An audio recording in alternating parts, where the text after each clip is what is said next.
Hello friends, स्वागत है आप सभी का आपके अपने YouTube channel IT foundation classes में। साथियों, जैसा कि आप सभी को पता है, आईटी एग्जाम्स और आईटी जॉब से रिलेटेड सभी यूजफुल अपडेट्स रेगुलर इस YouTube चैनल के माध्यम से मैं आप सभी तक पहुंचाता रहता हूं। साथ ही साथ आईटीआई के जितने भी एग्जाम्स, चाहे वो आईटीआई के मेन एग्जाम्स हो या फिर आईटीआई के बेक एग्जाम हो या फिर आईटीआई के जितने भी कॉम्पिटिशन एग्जाम्स हैं, उन सभी एग्जाम्स की शानदार तैयारी के लिए जो है रेगुलर स्टडी लेक्चर्स भी जो है इसी यूट्यूब चैनल के माध्यम से आप सभी तक पहुंचाता रहता हूं। तो दोस्तों, यदि आप लोग फर्स्ट टाइम हमारे इस यूट्यूब चैनल पे हैं तो इसे सब्सक्राइब करें, साथ ही साथ बेल आइकन के बटन को प्रेस करें ताकि आईटीआई से रिलेटेड सभी यूजफुल वीडियोस रेगुलर आप सभी तक पहुंचते रहें। तो दोस्तों, स्टार्ट करते हैं आज का वीडियो। आज के इस वीडियो में गाइस हम लोग पढ़ने वाले हैं इलेक्ट्रिक करंट के बारे में, यानी कि विद्युत धारा के बारे में। विद्युत धारा की डेफिनेशन क्या होती है, विद्युत धारा से रिलेटेड जितने भी फॉर्मूलाज हैं वो सारे के सारे आज के इस वीडियो में हम लोग देखने वाले हैं। तो सबसे पहले हम लोग जानेंगे कि विद्युत धारा की परिभाषा क्या है, विद्युत धारा कहते किसे हैं। तो साथियों, आवेश के प्रवाह की दर को विद्युत धारा कहते हैं। आवेश के प्रवाह की दर को ही हम क्या कहते हैं, विद्युत धारा कहते हैं। कि कोई आवेश जो है पर यूनिट टाइम में, इकाई समय में कितना प्रवाहित हो रहा है, कितना प्रवाहित हो रहा है, उसी को हम बोलते हैं विद्युत धारा। इसके बाद में नेक्स्ट है दोस्तों, विद्युत धारा एक अदिश राशि है। विद्युत धारा क्या है, एक अदिश राशि है। एक होती है सदिश राशि और एक होती है अदिश राशि। तो याद रखिए, विद्युत धारा जो है एक अदिश राशि है। इसके बाद में देखिए दोस्तों, विद्युत धारा का जो फॉर्मूला है, सूत्र है, वो I बराबर Q बटा टी, I बराबर Q बटे टी, I बराबर Q बटा टी। ये फॉर्मूला मिलता है दोस्तों हमें जो विद्युत धारा है उसकी परिभाषा से। अगर हम ओम का नियम अप्लाई करें तो ओम के नियम से विद्युत धारा का फॉर्मूला हमें मिलेगा I बराबर V बटा R। और आप सभी को पता होगा P बराबर होता है VI, तो उस फॉर्मूले से जो है I बराबर हो जाएगा P बटा V। और एक फॉर्मूला आप लोगों ने और पढ़ा होगा, P बराबर होता है I स्क्वायर R, उससे हमें मिलेगा I बराबर P बटे R। एक फॉर्मूला होता है P बराबर VI, तो इस फॉर्मूले से तो हमें मिलेगा I बराबर P बटा V। एक फॉर्मूला होता है दोस्तों P बराबर I स्क्वायर R, इस फॉर्मूले से हमें मिलेगा I बराबर root of P upon R। ठीक है।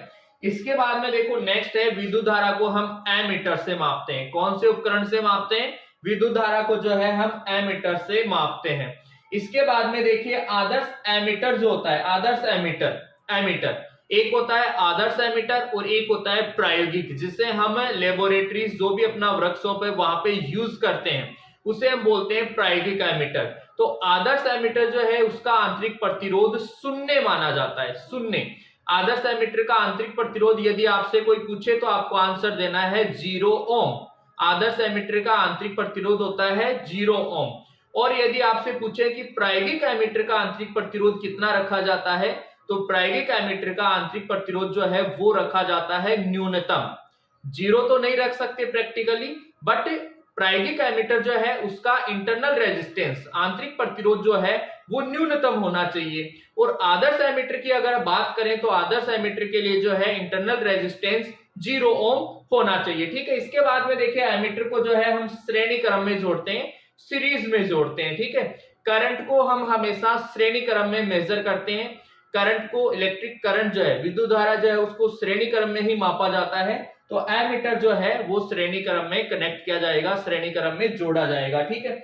इसके बाद में देखो दोस्तों, I बराबर होता है Q अपॉन टी, I बराबर Q अपॉन टी। इसीलिए 1 एम्पियर बराबर 1 कूलम प्रति सेकंड, 1 एम्पियर बराबर 1 कूलम प्रति सेकंड, या फिर 1 एम्पियर बराबर 1 वोल्ट पर ओम, 1 एम्पियर बराबर 1 वोल्ट पर ओम, ये आया है दोस्तों इस फॉर्मूले से। और देखिए, 1 एम्पियर बराबर 1 वाट पर वोल्ट, ये इस फॉर्मूले से आया। I is equal to P upon V होता है, इसीलिए 1 एम्पियर बराबर 1 वाट पर वोल्ट भी हो सकता है। ठीक है। इसके बाद में देखो, यहाँ पे विद्युत धारा की जो दिशा है, विद्युत धारा की जो दिशा है वो इलेक्ट्रॉन्स के प्रवाह के विपरीत दिशा में मानी जाती है, या फिर धनायनों के, धनावेश के प्रवाह की ही दिशा में मानी जाती है।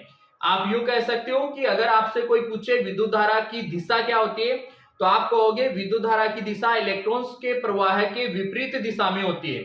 इलेक्ट्रॉन, सपोज दैट इलेक्ट्रॉन्स इस डायरेक्शन में बह रहे हैं तो विद्युत धारा इस डायरेक्शन में होगी। हाँ, अगर मान लो कोई धनावेश है, अगर धनावेश प्रवाहित हो रहा है तो उसी दिशा में जो है विद्युत धारा की दिशा मानी जाती है। तो हमेशा याद रखिए, विद्युत धारा की दिशा इलेक्ट्रॉन्स के प्रवाह के विपरीत दिशा में मानी जाती है। दोस्तों इसके बाद में नेक्स्ट आता है कि विद्युत धारा जो प्रवाहित होती है वो किस किस के कारण होती है। जनरली आप लोगों ने पढ़ा होगा कि विद्युत धारा जो है इलेक्ट्रॉन्स के प्रवाह के कारण होती है, लेकिन दोस्तों यहाँ पे मैं आप सभी को बताना चाहूंगा कि विद्युत धारा का जो प्रवाह है वो इलेक्ट्रॉन्स के कारण, केवल इलेक्ट्रॉन्स के कारण धातुओं में ही होता है। धातुओं में इलेक्ट्रॉन्स के प्रवाह के कारण होता है धारा प्रवाह।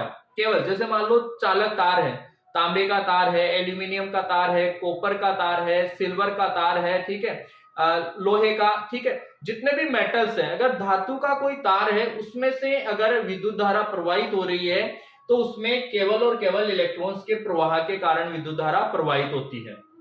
इसके बाद में नेक्स्ट आता है अर्धचालक पदार्थ जो होते हैं, अर्धचालक सेमीकंडक्टर, जैसे सिलिकॉन और जर्मेनियम।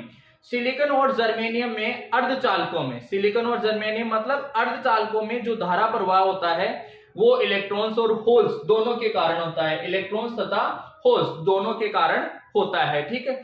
इसके बाद में आता है इलेक्ट्रोलाइट। इलेक्ट्रोलाइट का मीन्स है जैसे आपका जो बैटरी होता है, बैटरी के अंदर जो लिक्विड डाला जाता है उसको हम इलेक्ट्रोलाइट या विद्युत विश्लेष्य बोलते हैं। तो इलेक्ट्रोलाइट में जो करंट का प्रवाह होता है, इलेक्ट्रोलाइट में विद्युत धारा का जो प्रवाह होता है वो धन आयन और ऋण आयन दोनों के कारण होता है। इलेक्ट्रोलाइट जो बैटरीज के अंदर इलेक्ट्रोलाइट फिल किया जाता है, भरा जाता है, उसके अंदर धारा प्रवाह जो है वो धन आयन, धनावेश, धन आयन और ऋण आयन दोनों के कारण होता है, ठीक है। तो यहाँ पे धन आयन और ऋण आयन के कारण जो है विद्युत धारा का प्रवाह होगा। इसके बाद में देखो यार डिस्चार्ज ट्यूब, डिस्चार्ज ट्यूब यहाँ पे जैसे अपना जो सीएफएल होता है या ट्यूबलाइट जो होती है, ट्यूबलाइट के अंदर आपने देखा होगा कि दोनों सिरों पे दो इलेक्ट्रोड होते हैं, आपस में कोई कनेक्शन नहीं होता लेकिन फिर भी उसमें से करंट बहता है। वो करंट बहता है गैसों के आयनीकरण प्रभाव के कारण। किसके कारण? गैसों के आयनीकरण प्रभाव के कारण। आयनाइजेशन इफेक्ट होता है गैसों के अंदर, उसी के कारण जो है जो डिस्चार्ज ट्यूब होती है, निर्वात नली या फिर जिसे हम लोग जो है विसर्जन नली कह सकते हैं, उन विसर्जन नलियों में, उन डिस्चार्ज नलियों के अंदर जो है विद्युत धारा का प्रवाह है गैसों के आयनीकरण के कारण होता है। तो साथियों यहाँ पे ये सब चीजें जो है इलेक्ट्रिक करंट से रिलेटेड मैंने आप लोगों को मोस्ट इंपोर्टेंट जो भी इंपोर्टेंट चीजें थी वो कंप्लीट मैंने डिस्कस की है। आज की इस वीडियो में दोस्तों इतना ही, मिलेंगे आपसे नेक्स्ट वीडियो में, तब तक के लिए आप सभी को बहुत बहुत धन्यवाद।